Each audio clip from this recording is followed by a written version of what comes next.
এই সমাজে চারপাশে কিছু মানুষ আছে যারা বেশ বাকপটু। অফিসের বস, পাশের বাড়ির বৌদি কিংবা বন্ধু স্ত্রীদের প্রশংসায় মুগ্ধ করে তোলেন। বৌদি, আপনি 2 বাচ্চার মা, আপনাকে দেখলে কেউ বিশ্বাসই করবে না। দেখে মনে হয় মাত্র ইন্টার পাস করেছেন। সিরিয়াসলি।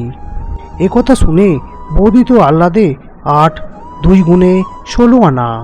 একটু লজ্জা পেয়ে বৌদি বলেন, সেই সময় কি আর আছে? বয়স হয়েছে না। বৌদি, একটা কথা বলবো, অনেক দিন থেকে ভাবছি, কিন্তু কিভাবে বলবো বুঝতে পারছি না। আপনি এমনিতেই অনেক সুন্দর, কিন্তু নাকের পাশের তিলটা আপনাকে একদম পরী বানিয়ে দিয়েছে। এত সুন্দর, জাস্ট অসাধারণ লাগছে। বৌদি তো শুনে একদম কাত। বলেন, হ্যাঁ সত্যি বলছেন? আপনি আসলে বুদ্ধিমান লোক। মন খারাপ কেন বৌদি? দাদা ঝগড়া টগড়া করলো নাকি?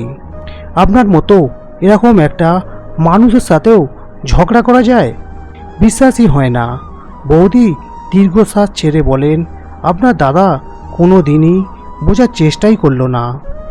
একটা কথা বলি, কিছু মনে করবেন না তো? আপনার কণ্ঠটা এত সুন্দর, কোনো প্রিয় গান বারবার শুনলেও যেন বিরক্তি লাগে না। আপনার কথাবার্তার স্টাইলও এরকম, টানা 24 ঘন্টা শুনলেও বোরিং লাগবে না। একথা শুনে সুন্দর কণ্ঠওয়ালি তো আবেগে গদগদ। কি বলেন? হ্যাঁ সত্যি বলছেন?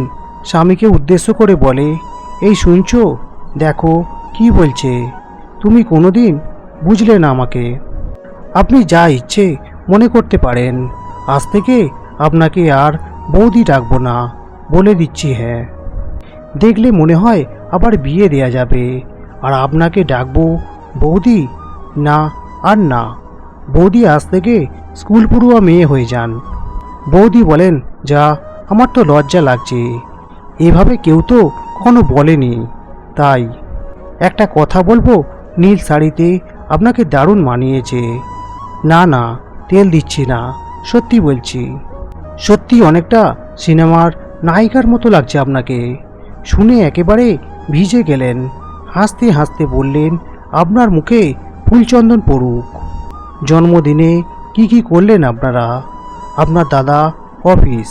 কি যে বলেন, এই রকম একটা বউ পেলে জন্মদিন উপলক্ষে 1 সপ্তাহ ছুটি নিতাম। শুনে তো বৌদি চোখ কপালে উঠে গেল। ধীরে ধীরে দীর্ঘশ্বাস ছেড়ে বললেন, আমার ভাগ্যটা খারাপ, আপনার মতন রোমান্টিক মানুষ পেলাম না। কিছু কিছু পুরুষ আছে যারা এভাবে ভাবি বা বৌদি, বন্ধুর বউয়ের প্রশংসা বাক্যে প্রাণ মন ভিজিয়ে ফেলে। আপাত দৃষ্টিতে এগুলো জাস্ট প্রশংসা বাক্য, কিন্তু এর গভীরে যে কত বড় লাম্পট্য আর অসৎ কামনা লুকিয়ে আছে, খেয়াল না করলে বোঝার উপায় নেই। মূলত এখান থেকেই শুরু হয় নষ্টামির পথে অনন্ত যাত্রা। আর যারা এগুলো করে, এরা কিন্তু ফাঁদে ফেলার জন্যই করে। এদের সবই হলো প্লট করে নিজের বশে আনা।